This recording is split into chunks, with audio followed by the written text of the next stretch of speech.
और जब मुकम्मल ईमान आ जाएगा तो मुसलमानों का कोई क्या बाल वाका कर सकता है।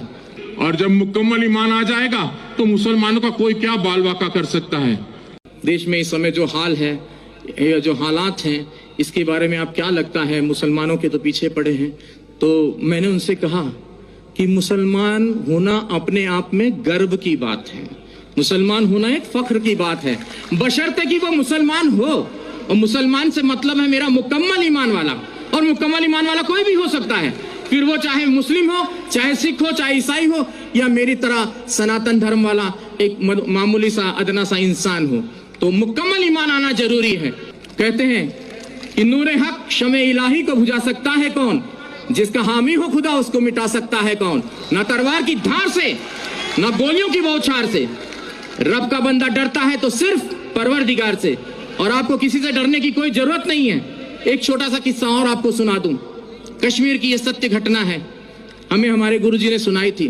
कहते एक मुसलमान, जो सवेरे की नमाज होती है, फजर की शायद मेरे ख्याल से वही होती है, तो वो नमाज के वक्त वो जो है अपने घर से खोमचा बोलते हैं, छोटा सा ऐसा ठेला होता है जिसमें वो छोले और आलू उबाल कर घर से वो ले जाकर बेचते थे। तो बड़े ही अल्लाह के बंदे थे, बहुत ही ईश्वर की इबादत करने वाले बंदे थे।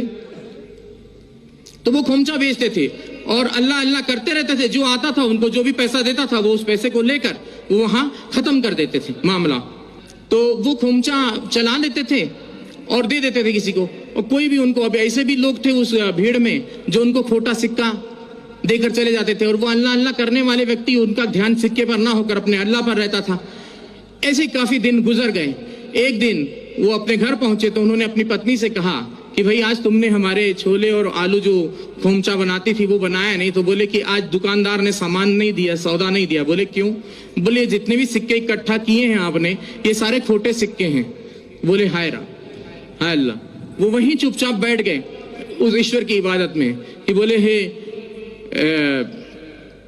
या अल्लाह, ये खोटा सिक्का तेरी दुनिया में तो नहीं चला, क्या मेरे जैसा खोटा सिक्का तुझे कबूल होगा?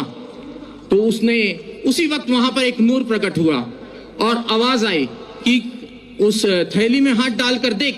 और जब उसने थैली में हाथ डालकर देखा तो वो सारे खोटे सिक्के सोने की अशर्फियों में तब्दील हो गए थे। तो मुसलमान ऐसा होता है जो किसी खोटे सिक्के को भी हाथ लगा दे तो सोने की अशर्फी में तब्दील कर दे। तो इस चीज का ख्याल रखना चाहिए। मुसलमान को किसी से घबराने की जरूरत नहीं है।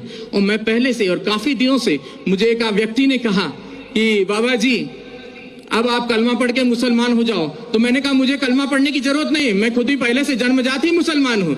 और मुसलमान का मतलब यह नहीं कि कलमा पढ़कर ही हो सकता है, मुकम्मल ईमान कहीं भी आ सकता है, चाहे वो हिंदू में आए, चाहे मुस्लिम में आए, चाहे सिख में आए, चाहे